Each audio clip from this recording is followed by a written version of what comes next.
हरे Krishna. Last video में हमने ये देखा था कि हर भाव कैसा रिप्रेजेंट करता है प्रश्न चार्ट में, हर भाव के सिग्निफिकेशंस क्या होते हैं। आज हम डिस्कस करने वाले हैं कि अगर देव संबंधित विचार हो, यानी देव प्रश्न का विचार हो, तो हर भाव का विश्लेषण कैसे होना चाहिए और हर भाव का सिग्निफिकेशन क्या होना चाहिए। लिटिल बैकग्राउंड, देव प्रश्न यानी मंदिर के लिए प्रश्न करना, यानी मंदिर के लिए कुंडली, प्रश्न कुंडली का निर्माण करना और उसे सिस्टमैटिकली स्टडी करना और ये बताना कि ये टेंपल में एक्चुअली क्या प्रॉब्लम चल रहा है, अगर टेंपल में कोई रिचुअल्स हो रहा है नहीं हो रहा है, पूजा तंत्र आदि चल रहा है नहीं चल रहा है, अगर टेंपल में अगर कोई चोरी हुआ है या फिर टेंपल में पैसों का हेरा फेरी हो रही है, तो आप उस देव प्रश्नम के माध्यम से आप इस चीज़ का फाइंड आउट कर सकते हैं और प्रेडिक्ट कर सकते हैं। सेम मेथड है उसके लिए, और 3 मेथड होते हैं। सबसे पहला मेथड होता है जिसमें आप कवड़ी शेल्स का जो यूज़ करके प्रश्न निकालना, यानी आरूढ़ लग्न निकालना। दूसरा मेथड होता है कि आप बीटल लीव्स होता है, पान का पत्ता जो होता है, उसको निकाल कर उसमें से आरूढ़ लग्न को निकाला जाता है, वो भी हम आगे चलकर देखेंगे। तीसरा होता है जिसमें अष्टमंगल प्रश्न विचार, जिसमें स्वर्ण लग्न का उपयोग होता है। स्वर्ण लग्न यानी एक गोल्ड कॉइन होता है जिसको एक बच्ची के हाथ में दिया जाता है या फिर एक छोटे से बच्चे के हाथ में दिया जाता है और उसे ये 12 राशियों में से एक राशि में रखने बोला जाता है, और वो 12 राशि रंगोली के रूप में बनाया जाता है ग्राउंड पे, एंड काफ़ी जपा वगैरह होता है। फिर उसके बाद उसे न्यासा किया जाता है। न्यासा मतलब रखना। स्वर्ण न्यासा करने के बाद फिर अष्टमंगला नंबर निकाला जाता है। फिर कुछ दिन चलता है ये प्रश्न का सिलसिला, जिसमें सूत्रों को कोट किया जाता है फ्रॉम प्रश्न मार्ग, अनुष्ठान पद्धति, कृष्णीयम, ऐसे आदि ग्रंथों से। फिर बताया जाता है कि एक्चुअली प्रॉब्लम क्या चल रहा है और क्या क्या चेंजेस लाना होता है। सो आज हम सिर्फ बेसिक्स देखेंगे कि हर भाव का सिग्निफिकेशन क्या होता है, और हम स्टिक करेंगे मोस्ट ऑफ द टाइम सिर्फ आरूढ़ लग्न पे। सो अगर आप आरूढ़ लग्न से प्रथम भाव के बारे में बात करते हैं, सो प्रथम भाव से हमें क्या देखना पड़ता है प्रश्न मार्ग के हिसाब से। सानिध्य क्षेत्र बिंबादि त्रेणी लग्नेन चिंतयेत्। इसका अर्थ यह होता है, प्रथम भाव से आपको सानिध्य, क्षेत्र और बिंब। सानिध्य यानी वो टेंपल में भगवान का चैतन्य कैसा है। क्षेत्र यानी वो जगह, परिसर जहाँ पर ये टेंपल स्थित है। बिंब यानी अंदर जो विग्रह है, भगवान गर्भगृह में जो विग्रह होता है उसका चिंतन फर्स्ट हाउस से किया जाता है। इससे आपको ये भी पता चलता है कि भगवान किस तरह से बैठे हुए हैं अंदर, क्या वो इस प्रकार से लेटे हुए हैं या फिर ये विग्रह के फॉर्मेट में है या फिर वो लिंग के फॉर्मेट में है या फिर श्री चक्र जैसे मेरु के फॉर्मेट में है या फिर विग्रह ही नहीं है। ऐसे मंदिर भी होते हैं। सो वो सब, और उसका जो विग्रह का जो हाइट है वो कितना लंबा है या कितना छोटा है वो सब, और उसके हाथ में अष्टभुजा है, चतुर्भुजा है, किस वाहन पे भगवान बैठे हुए हैं, क्या वो गणेश जी की मंदिर है या फिर विष्णु जी का मंदिर है या फिर शंकर भगवान का मंदिर है, इत्यादि इत्यादि आपको प्रथम भाव से देखने मिलेगा। अब आ जाते हैं दूसरे भाव पे। दूसरा भाव का फल ये निकलता है, आपको चिंतन ये करना है कि निधि कोशधनम यान रक्षकान अर्थराशिनाम। इसका अर्थ ये होता है, जो वेल्थ होता है, जो इनकम होता है टेंपल का, या फिर जो टेंपल का ट्रेजरी होता है, जो टेंपल के ट्रेजर को देख रेख करता है, जो अगर जैसे कि मंदिर में जितना भी पैसा आता है उसका देख रेख करने के लिए एक ट्रेजरी नाम का एक व्यक्ति होता है, वो पद होता है। वो पद का जो व्यक्ति है वो, और उससे संबंधित पूरा विचार आपको द्वितीय भाव से देखने मिलता है। इसके बाद आ जाता है चिंतनीय तृतीयेन निवेद्य परिचारकाः। इसका मतलब होता है भगवान को जो भोग लगाया जाता है वो तृतीय भाव से आपको देखना चाहिए। और टेंपल के जो सर्वेंट्स होते हैं, जो बाहर झाड़ू मारते हैं, पोछा लगाते हैं या फिर बर्तन मांजते हैं, ये सब आपको तृतीय भाव से देखने मिलता है। और निवेद्य यानी अब भोग में कभी कभी क्या हो जाता है कि भोग अशुद्ध बन जाता है। अगर उसमें कोई कीड़ा लग गया हो और वही भोग लगा दिया भगवान को, ये सब अपराध होता है। ये सब का बहुत परिणाम पड़ता है मंदिर में। सो ये सब आपको देखने मिलता है तृतीय स्थान से। अगर तृतीय स्थान खराब है, तृतीय स्थानाधिपति खराब है, तो आप ये बोल सकते हैं कि निवेद्य में कुछ गड़बड़ हुआ है, भगवान को जो भोग चढ़ाया गया है उसमें कुछ गड़बड़ है। या फिर अगर आप ये देख सकते हैं कि तृतीय स्थान में अगर शनि वगैरह इत्यादि है, तो आप ये भी बोल सकते हैं कि भगवान को प्रॉपरली भोग नहीं लगाया जा रहा है, भगवान को भोग ही नहीं लगाया जा रहा है, या फिर इनएडिक्वेट है। यानी इनएडिक्वेट यानी भगवान को कम भोग लगाया जा रहा है, तो उसको उसका मात्रा बढ़ाना पड़ेगा। सो ये सब आपको तृतीय भाव से देखना पड़ेगा। और चतुर्थ भाव पे आता है। चतुर्थ भाव से आपको देखने मिलेगा प्रासाद मंडप दिन्यप्यु वेश्मादि वाहनम। सो इसका मतलब क्या होता है कि आपको जो मंडप होता है, रंग मंडपा इत्यादि, साउथ इंडियन फॉर्मेट में अगर आप केरला साइड के मंदिर जाएंगे तो आपको वो तंत्र समुच्चय नाम के जो एक ग्रंथ है जो टेम्पल निर्माण करने के लिए उपयोग किया जाता है, उसके हिसाब से बनाया जाता है, जिसमें आपको रंग मंडप दिखेगा या फिर स्तंभ दिखेगा। ये सब आपको नॉर्थ इंडिया के टेम्पल्स में इतना देखने नहीं मिलेगा। लेकिन आप उसके हिसाब से ये भी लगा सकते हैं कि टेम्पल से कनेक्टेड जो बिल्डिंग्स हैं, या फिर ये कह सकते हैं कि टेम्पल ने जितना प्रॉपर्टी लैंड ओन किया है वो सब आपको चतुर्थ भाव से पता चलेगा।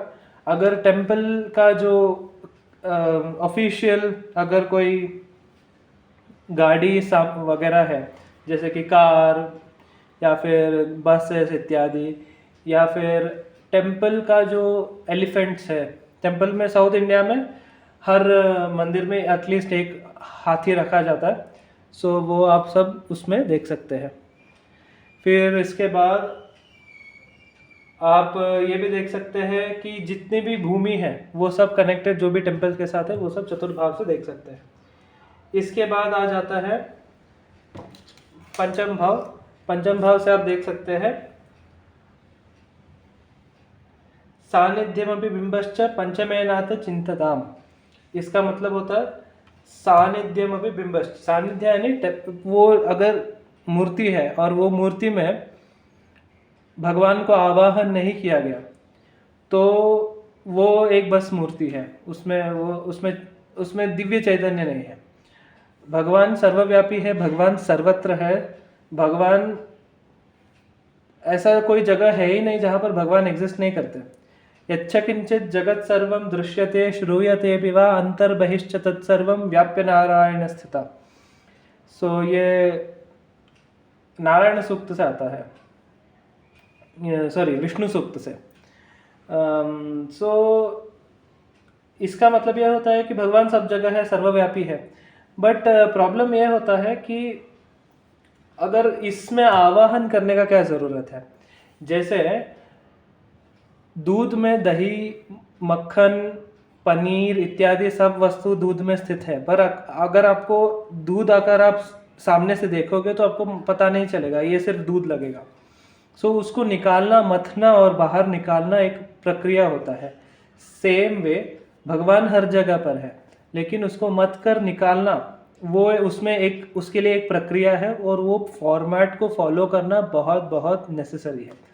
सो इसके लिए आप देख सकते हैं कि पंचम स्थान अगर एफ्लिक्टेड है तो यहाँ पर भगवान का चैतन्य यानी आवाहन किया हुआ सानिध्य जो है वो है या नहीं है वो आप देख सकते हैं।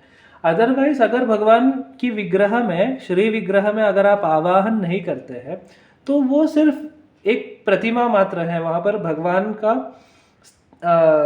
सन्निधान तो है, पर आप जिस प्रकार से चाहते हैं उस प्रकार से आपको नहीं मिलेगा। तो जब आप आवाहन इत्यादि करते हैं, उसमें भगवान के विशेष रूप से आप जिस प्रकार एक मनुष्य शरीर में जिस प्रकार शब्द, रस, गंध, स्पर्श, तेज इत्यादि ये सब जो गुण होते हैं वो सब को बुलाया जाता है वो विग्रह में, और उसके बाद भगवान को जो पूजा अर्चना जो की जाती है वो सब भगवान तक पहुंचाया जाता है। वो आप अगर पंचम भाव से देखना है तो आपको सानिध्य पता चलेगा कि अंदर चैतन्य कितना है। अगर चैतन्य है नहीं है वो आपको पंचम भाव से पता चलेगा। अब षष्ठ भाव पे आ जाते हैं। षष्ठ भाव से आपको पता चलेगा अशुद्धि शत्रुपः चोरो चिंतनीया ही शत्रुना।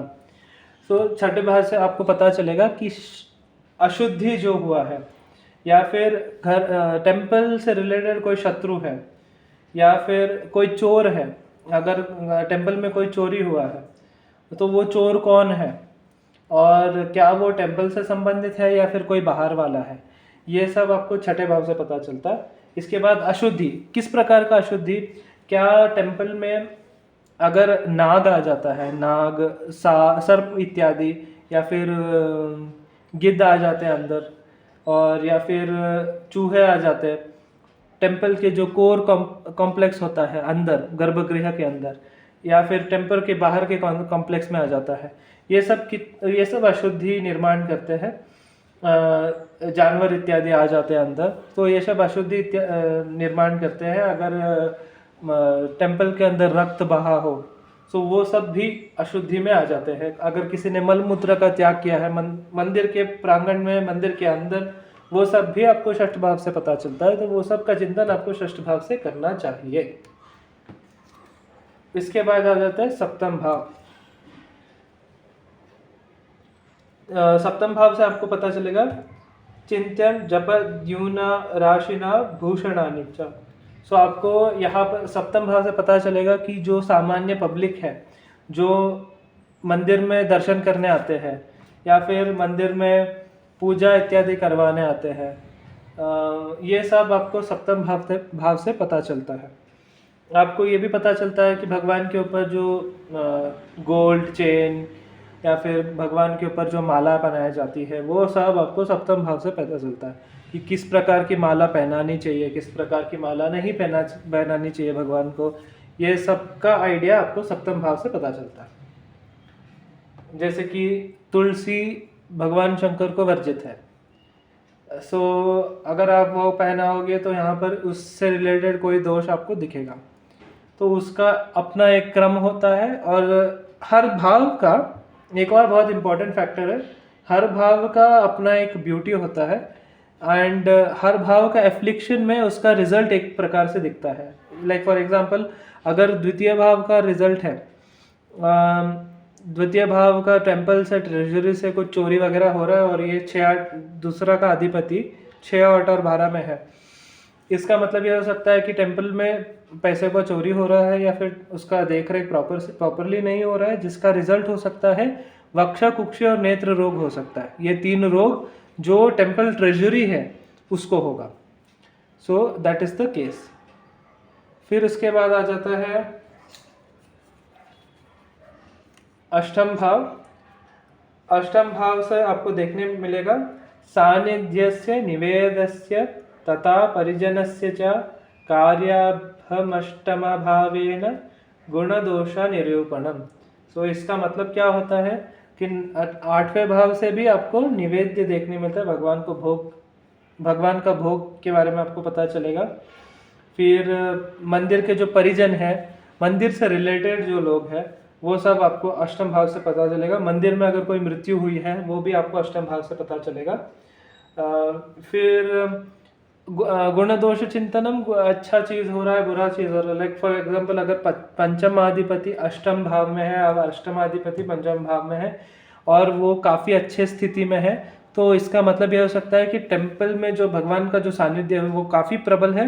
अगर बेनिफिक इन्फ्लुएंसेस है जैसे कि शुक्र और गुरु का कुछ इन्फ्लुएंसेस है, तो इसका अर्थ ये हो सकता है कि भगवान का जो डिस्पोजिशन है वो काफ़ी बेनिफिक है टुवर्ड्स पीपल।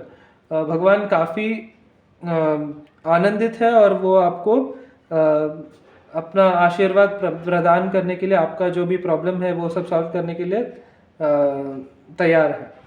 लेकिन इन केस अगर मैलेफिक इन्फ्लुएंस है 5th और 8th हाउस में, इसका मतलब है there is a problem with in the temple, specially with the देवता सानिध्य। भगवान का सानिध्य तो है लेकिन भगवान बहुत क्रोधित है। वो आगे चल के हम ये देख सकते हैं कि इसके लिए क्या क्या रिजल्ट हो सकता है, और हर भाव का हर अधिपति अगर एक स्पेसिफिक भाव में हो तो उसका क्या फल होता है वो हम बाद में देख सकते हैं। सो आगे चलते हैं, आगे बढ़ते हुए हम अब 9th हाउस देखते हैं। 9th हाउस में आपको ये पता चलेगा धर्मेण पुण्य क्षेत्राश्च कर्माणि कर्मणा। सो यहाँ पर भाग्य स्थान से आपको भगवान जो पुण्य क्षेत्र है, जो जहाँ पर पूजा अर्चना भगवान का जो मंदिर स्थित है, वहाँ पर जितना भी पूजा अर्चना जो हो रहा है उसमें पुण्य का एकत्रित कितना हो रहा है, पुण्य क्षय हो रहा है या फिर पुण्य की वृद्धि होती जा रही है, वो आपको भाग्य भाव से पता चलेगा। बहुत इंपॉर्टेंट भाव है ये, क्योंकि यहाँ ये सब चीज़ कनेक्टेड है। 159 काफ़ी कनेक्टेड है क्योंकि सानिध्य इज इम्पॉर्टेंट, क्षेत्र आ जाता है यहाँ पर, फिर यहाँ पर आ जाता है पुण्य जिसका फल होता है आपका वृद्धि होना या फिर जो टेम्पल से कनेक्टेड है उसकी वृद्धि होना, इत्यादि इत्यादि। सो दशम भाव आ जाता है। दशम भाव से आपको ये पता चलेगा कि नित्यान्यपु उत्सवादीन चिंत्या देव लगा अपी। सो दशम भाव से आपको पता चलेगा कि जो टेम्पल के जो सर्वेंट, टेम्पल में जो अथॉरिटीज़ है, यानी टेम्पल का प्रेसिडेंट, टेम्पल के वाइस प्रेसिडेंट और बाकी के जो लोग हैं जो मेन लीड पोजीशन पे है, वो सब आपको 10th हाउस से पता चलेगा। डेली पूजा अर्चना कितना हो रहा है, नहीं हो रहा है, और उत्सव हो रहा है, क्योंकि साउथ इंडियन टेम्पल्स में एक होता है कि हर साल एक वार्षिक उत्सव बोलकर होता है, जिसमें वार्षिकोत्सव में 3 दिन का फंक्शन होता है जिसमें भगवान को पूजा अर्चना इत्यादि किया जाता है।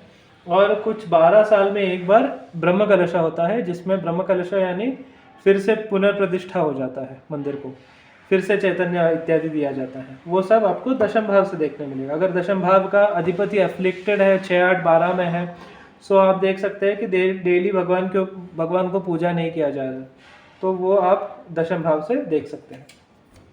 अब आ जाता है 11वां भाव पे। 11वां भाव कहता है कि सुकृतश्च धनायान अप्यायन विचिंतयेत। सो 11वें भाव से आपको ये पता चलेगा कि सुकृत यानी कितना सु यानी गुड और कृत मीन्स अच्छा कर्म। सो जो अच्छा कर्म के हिसाब से आपको प्रॉस्पेरिटी या इनकम जो आने वाला है टेम्पल से, वो सब आपको एकादश भाव से पता चलता है कि टेम्पल पे कितना पैसा आ रहा है, इन्फ्लक्स कैसे हो रहा है। ये आपका ट्रेजरी है और ये बाहर से आने वाला पैसा है, वो आपको 11वें भाव से पता चलेगा। और यहाँ से आप टेम्पल के एलिफेंट्स को भी देख सकते हैं, आप टेम्पल के एनिमल्स को देख सकते हैं, टेम्पल से कनेक्टेड कोई एनिमल्स है वो भी देख सकते हैं। और आ जाता है आगे 12वां भाव। 12वां भाव से आपको पता चलेगा धननाशा व्ययाश्चार्य चिंत्या व्यय राशिना। इसका अर्थ ये होता है कि टेम्पल में, मंदिर में आपका जो पूजा करने वाला जो भटजी है, यूजुअली साउथ इंडियन मंदिर में एक क्रम होता है, सबसे 3 प्रकार के भटजी यानी पुजारी होते हैं मंदिर में। पहले होता है तंत्री यानी जो मंदिर का जो तंत्र संभालता है उसे तांत्रिक कहा जाता है या तंत्री कहा जाता है। वो व्यक्ति क्या करता है, उसे तंत्र विद्या का एक अच्छा खासा जानकारी होता है, उसने कोई भी तंत्र विद्यालय से तंत्र रत्न का कोर्स को डिग्री को कंप्लीट किया होता है, जिसमें उसे मंदिर के तंत्र आवाहन करना, भगवान को अष्टबंध लगाकर बिठाना, फिर अगर किस प्रकार का हवन कराना, कौन सा हो हवन नहीं कराना, क्या करना चाहिए और क्या नहीं करना चाहिए मंदिर में, उसके अंदर का पूरा देख रेख उसको तंत्री को पता होता है। So is like Guru for the मंदिर। सो जो पूरा मंदिर के लिए गुरु होता है तंत्री। अर्चकस्य प्रभावेन शिला भवति शंकरा। इसका अर्थ यह होता है अर्चक जो होता है, अर्चक यानी जो पूजा करता है, उनके प्रभाव से शिला भी शंकर बनता है। अगर अर्चक बराबर नहीं है, अर्चक पूजा करने वाला ठीक नहीं है, तो यहाँ पर जितना भी है वो सब प्रॉब्लम में आने वाला है। क्योंकि अगर यही प्रॉपरली पूजा नहीं कर रहा है, अगर इनका ही प्रभाव बराबर नहीं है, तो आपको यहाँ पर रिजल्ट नहीं मिलेगा। ये बहुत बहुत महत्वपूर्ण है। सो यहाँ पर सबसे पहले आ जाता है तंत्री। तंत्र क्रिया यानी ब्लैक मैजिक नहीं है। यहाँ पर प्रॉपरली दक्षिणाचार से भी भगवान का आवाहन, पूजन इत्यादि इत्यादि, हवन वगैरह वगैरह किया जाता है मंदिर में, जिसके लिए तांत्रिक की ज़रूरत पड़ती है। सो इसीलिए टेम्पल तांत्रिक is seen from the 12th house. फिर उसके बाद दूसरा आ जाता है आचार्य, या फिर इसे मेल शांति भी कहा जाता है इन केरला। मेल शांति यानी जो तंत्री से एक स्टेप नीचे होते हैं, वो तंत्री के शिष्य होते हैं यूजुअली, जो डेली पूजा इत्यादि करते हैं। तंत्री यूजुअली ब्रह्मकलशा या फिर टेम्पल में अगर उत्सव हो रहा है 3 दिन का, उसके लिए सब उनको बुलाया जाता है। But rest of the times जो मंदिर में रहते हैं वो अर्चक होते हैं। टेम्पल प्रधान अर्चक भी बोला जाता है उन्हें, या मेल शांति भी बोला जाता है केरला साइड में। सो ये हो गया। तीसरा आ जाता है कील शांति, यानी अर्चका, जो अर्चका का जगह लेता है इन केस अर्चक अगर बीमार पड़ गए। तो प्रधान अर्चक अगर बीमार पड़ते हैं या फिर कोई कारण से वो नहीं आ पाते हैं, तो कील शांति यानी या छोटा अर्चक जो होता है वो आ सकता है टेम्पल में पूजा वगैरह करने के लिए।